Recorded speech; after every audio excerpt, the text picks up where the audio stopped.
जम्मू कश्मीर के पहलगाम में हुए आतंकी हमले का भारत ने करारा जवाब दिया है। इस हमले में मारे गए 26 निर्दोष पर्यटकों के बदले के रूप में भारत की तीनों सेनाओं, थल सेना, वायुसेना और नौसेना ने एक साझा अभियान चलाते हुए पाकिस्तान में स्थित 9 आतंकी ठिकानों पर एयर स्ट्राइक की। इस संयुक्त सैन्य कार्रवाई को सिंदूर ऑपरेशन नाम दिया गया है। खुफिया सूत्रों के अनुसार इस सटीक और योजनाबद्ध हमले में लगभग 90 आतंकियों को ढेर किया गया, जिनमें जैश-ए-मोहम्मद और लश्कर-ए-तैयबा के 7 बड़े प्रशिक्षण कैंप शामिल हैं, जबकि हिजबुल मुजाहिदीन के 2 गुप्त अड्डों को भी पूरी तरह नष्ट कर दिया गया है। इसके साथ भारत की सेना ने उन महिलाओं के सिंदूर का बदला लिया जिनको आतंकियों ने चुन-चुन कर गोली मारी थी। रक्षा मंत्रालय ने बयान जारी कर बताया कि यह कार्रवाई आतंकी गतिविधियों के खिलाफ भारत की जीरो टॉलरेंस नीति का हिस्सा है। वहीं दूसरी ओर पाकिस्तान के प्रधानमंत्री शाहबाज शरीफ ने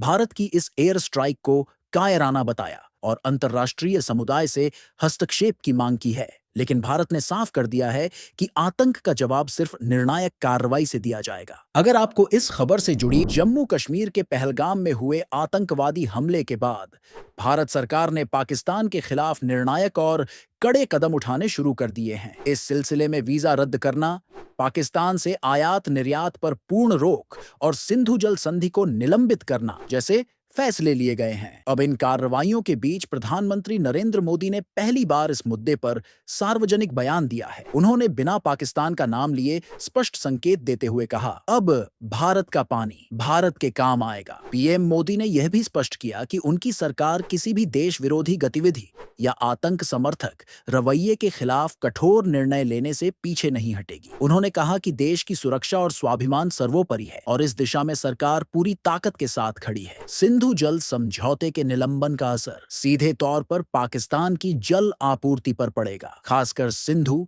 और उसकी सहायक नदियों के जल प्रवाह पर। अगर आपको इस खबर से जुड़ी इंडियन प्रीमियर लीग 2025 के 56वें मुकाबले में गुजरात टाइटंस ने एक रोमांचक मुकाबले में मुंबई इंडियंस को 3 विकेट से शिकस्त देकर उसकी विजयी लय पर विराम लगा दिया। यह मुकाबला मुंबई के वानखेड़े स्टेडियम में खेला गया, जहां बारिश के चलते मैच डकवर्थ लुईस नियम के तहत तय किया गया। मुंबई इंडियंस ने पहले बल्लेबाजी करते हुए निर्धारित 20 ओवरों में 8 विकेट के नुकसान पर 155 रन बनाए। उनकी ओर से बल्लेबाजों ने शुरुआत तो की, लेकिन गुजरात के गेंदबाजों ने बीच में खड़ी पकड़ बनाए रखी। गुजरात की ओर से शुभमन गिल ने एक बार फिर अपनी काबिलियत साबित की और कठिन परिस्थिति में 43 रनों की महत्वपूर्ण पारी खेली, जिसमें 3 चौके और 1 छक्का शामिल था। गुजरात की टीम 19 ओवरों में 7 विकेट खोकर 147 रन तक पहुंची थी और डकवर्थ लुईस नियम के आधार पर उन्हें विजेता घोषित किया गया। राहुल तेवतिया और कोइटजी की संयमित साझेदारी ने अंतिम ओवरों में टीम को जीत की ओर ले जाने में अहम भूमिका निभाई।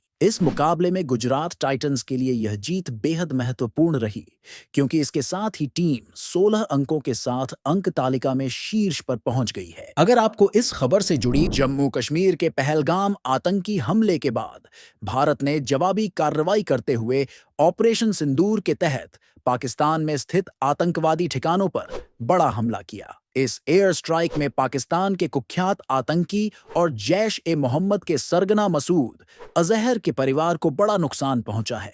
रिपोर्ट्स के मुताबिक इस ऑपरेशन में मसूद अजहर के कम से कम 10 परिजन मारे गए हैं। भारतीय सेना द्वारा किए गए इस संयुक्त ऑपरेशन में जैश के मुख्यालय सहित कई आतंकी ठिकानों को निशाना बनाया गया। हमले के बाद मसूद अजहर के हवाले से एक बयान सामने आया, जिसमें उसने कहा, काश मैं भी इस हमले में मारा जाता। अगर आपको इस खबर से जुड़ी और जानकारी चाहिए हो तो हमारे YouTube चैनल को सब्सक्राइब करें, शेयर करें और बेल आइकन को प्रेस करें। धन्यवाद।